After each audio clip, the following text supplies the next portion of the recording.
Welcome back to part 2. In part 1, we saw Kazy where he was working in a shisha place, finished off his degree in economics, and then started into the property world. Now what we're going to do is find out what was his most lucrative deal and how he did it. So tell us one of your best sort of strategies or something that's really worked well for you and that's more attractive for you to go down. So you know what, like most lucrative is always a fun. I guess it's always about the important thing is the return on the money you put in, because it doesn't matter if you made £1 million, we had to put in 100 million, the deal's not that great. So for me, one of my favorite deals was a flat conversion that I did. So that's like we spoke about it, in the first part, which is basically adding value to a flat. So I was doing this ground floor flat again, funnily enough, in Sydenham, and bought it, did the same thing, converted it from a 1-bed to a 2-bed, similar numbers. And it wasn't an amazing deal, but I did it because, you know, you want to stay busy, stay proactive. And I think whilst I was there, the guy upstairs happened to say, oh, he's having problems with like financially, he needs to sell, wants a quick sell. So we offered him, a good deal. So he got cash up front. He was happy with everything. Managed to get the flat upstairs for a really good price. That one we bought for 205,000, did a loft conversion, internal refurb, maybe spent 60, 70,000, sold that within 12 months for 465,000. Wow, that's like 200,000 pre-tax, right? Yeah, but bearing in mind, bought it on a bridge for 200,000, so probably put in 140,000, so made like over 100%, return on investment, made about 120, 130% return on capital employed. If you annualize that, it's about a 200% return. Wow. So that was a good deal. But I think a lot of people would look at that deal and be like, oh, you got so lucky to be able to find that property. But if I didn't do the deal that had, average numbers, I would never have had the opportunity to buy the one that had the amazing numbers. So I think sometimes, you create your own luck by staying busy and staying proactive. And I think that's something I've always think that luck favors, like, the proactive. Outside of doing the 1 to 2-bed conversions and the internal refurbs, another thing that's been, that's worked well for me has been the flat conversions. It's a strategy that I've sort of ramped up recently, but I've done them over the years.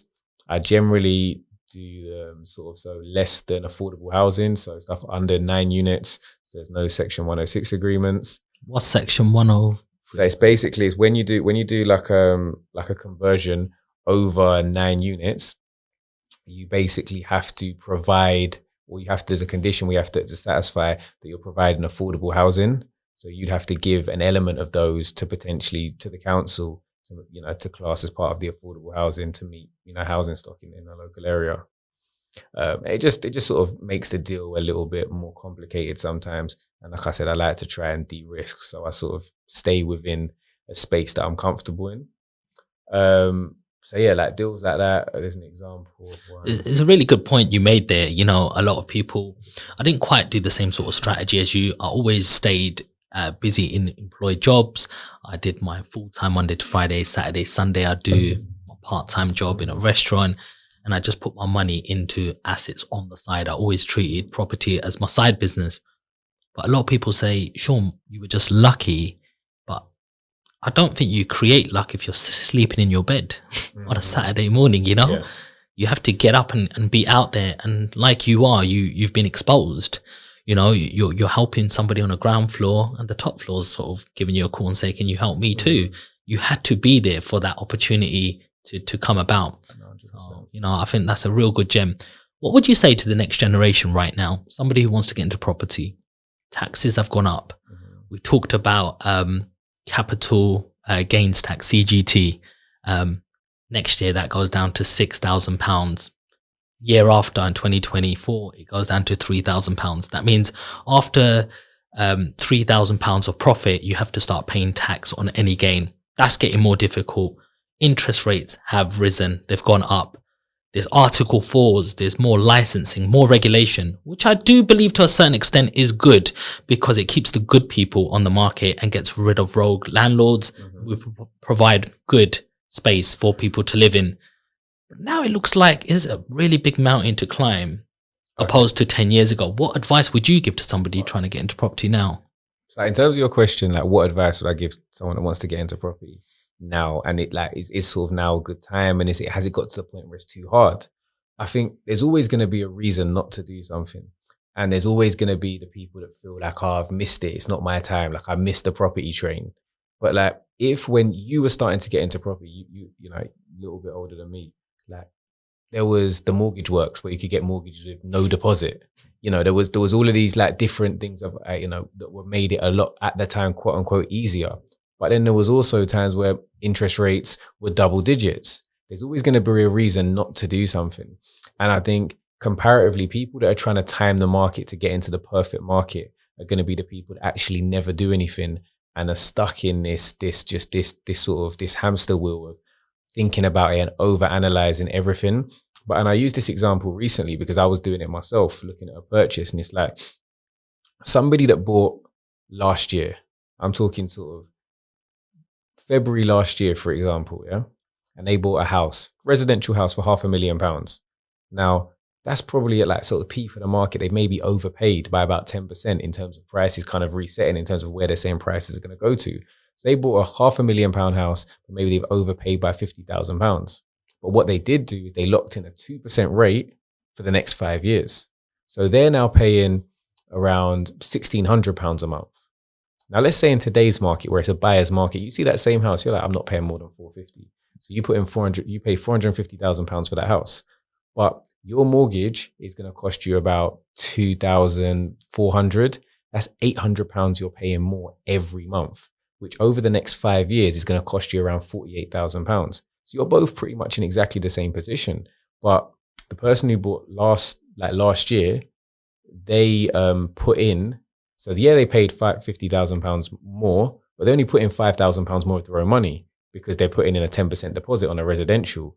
You put in £5,000 less, but you're paying £800 per calendar month every month for the next 5 years. So somebody buying now would be like, I say 50,000. But it's really subjective who's really in the better position. And I think for those that are saying, when's a good time? The right time to buy, generally speaking, is always now, as long as you use the factors of the market to your benefit to negotiate something to your benefit. So i.e., if right now rates are high, not a lot of people are buying, properties are staying on the market for longer, it's time to get maybe a little bit more offensive with your offers, putting in lower offers and base your offers on the current market conditions.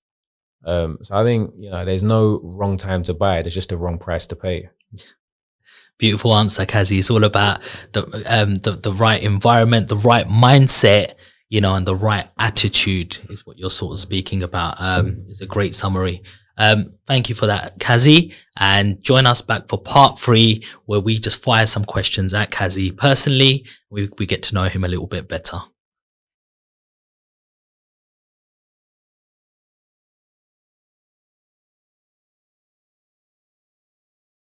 Welcome back to part 3. Hopefully you've seen part 1, where we go through Kazi's journey, part 2, where we go to his go-to deals, and now part 3 is where we speak all about some of the successes that Kazi has had, some of his mentors, and we get a little bit more personal. So first of all, Kazi, I want to ask, who have been some of your mentors along your journey, and what do you look for in a mentor? I think I've always been like a proactive learner, so I haven't maybe had that property mentor. But my dad, like being a solicitor, like having, you know, the legal background to be able to offer support function has been helpful. Like family, I'm like the one of the youngest of my cousins.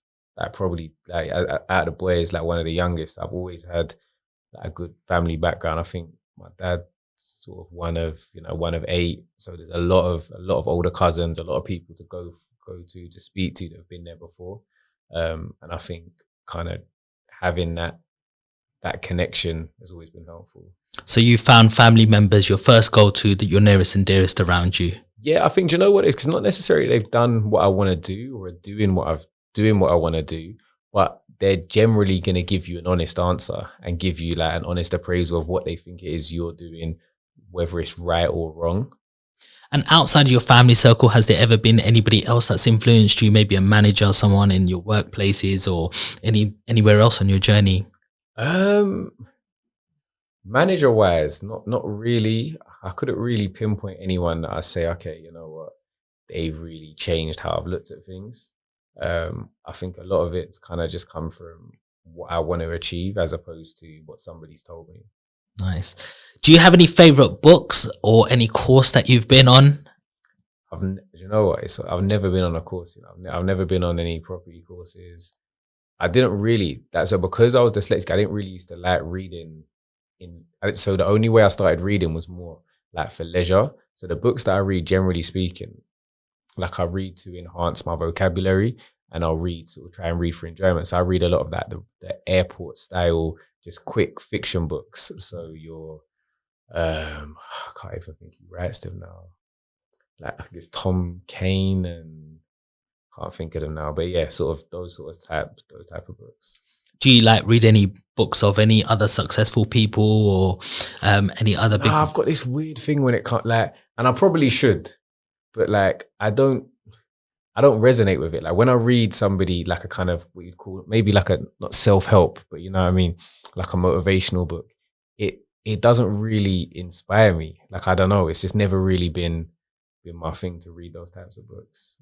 It's just not worked for me. I'm not saying it doesn't work for loads of people and there's not loads of great books out there. But for me, like when I am reading, it's either fiction or it's super boring, like 100-page planning guidelines. I like that. 'Cause for a long time, I didn't read books either. I was up to, your age and I still hadn't read a single book. A lot of people say, have you read Rich Dad, Poor Dad? To be honest, I still haven't read it, but I've listened to the audiobook on a long journey because I can't sit and read. I find it very tedious, long, and it's just not a way that I enjoy learning. But I can listen to it and just try to observe. What I found out is if somebody has been successful and they've influenced a lot of people and a lot of people all around the world, why would you not take 1 or 2 hours to listen to the audiobook to say, what have you learned in your 70 years that even one little, like for example, for The Alchemist, and it's about a wizard, etc. And there's this guy on his journey, and he gets set a task to go around the whole castle, and says, "I want you to take this teaspoon with the oil, and I want you to walk all around my castle, all around the gardens, and come back." So the guy comes back, and he goes, "Oh look, there's all of the oil." Right, and he goes, "Can you tell me what paintings were on my wall? Can you tell me the garden I took 15 years to build, how that looks?" And he was like, "Give me a second." So he comes back after 20 minutes or something along them lines. And when he comes back, he goes, "Oh, your garden looks," and he goes, where's the oil on the spoon?" And he's like, so it's about your journey through life is about doing multiple things at the same time. Sometimes we do it without even realizing it. But a lot of people, when they have to do a side hustle or a business, they take the eye off the ball of their full-time job, and then they get a disciplinary, and then they get upset about that, and they're neither good for their self-employed or company that they're working for.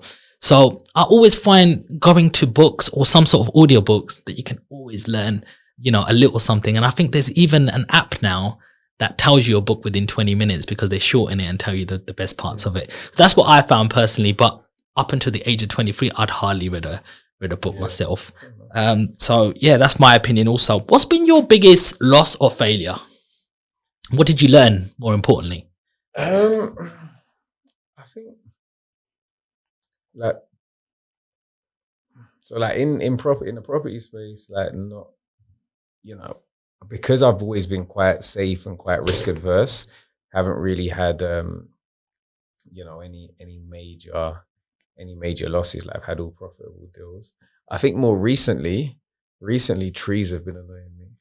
Trees. Yeah, trees have been winding me up, man. I got a lot of I got like 3 projects where I'm getting stressed out from different types of trees where it's, because a tree that I didn't maybe take seriously enough, rather than doing your traditional trench foundation, can't do raft, you're having to do like full on piling, just adds a lot of time and money. So I think potentially more recently, I don't know if it's maybe losses, but I think getting maybe complacent and trying to do too much at once, and thinking, yeah, I'll do so many deals. I think that's kind of reminded me that I need to focus and keep the due diligence on, and not, you can't disrespect the money. You've always got to take it as seriously and make sure you do all the due diligence, even if you are making money. Kazy, what keeps you motivated? Like I think, you know, I think a fear of failure. I think so. If you've kind of been winning for a while, you get used to it. You associate as a winner. So the idea of that not, you identify as a winner.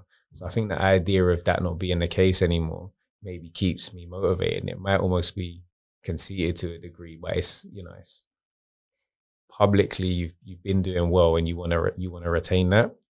I think outside of that, just being able to create opportunity for those around me in terms of like financially, because it gives you options, but also create the opportunity and the example for those that are saying, okay, potentially they want to get into the same space as me, and show them how it can be done as well. Amazing.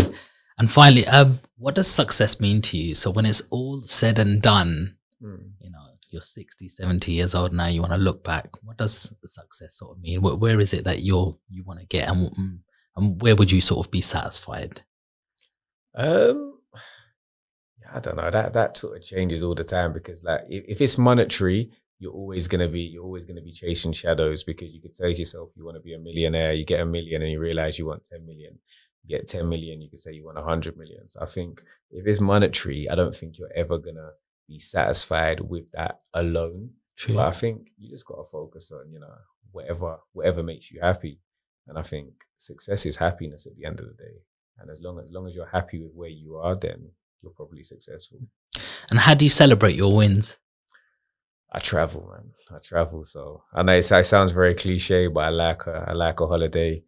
I've been to some amazing places. Hope to go to a load more. I think I was checking the other day. I've been to about 40 odd countries. Amazing. Want to try and double that.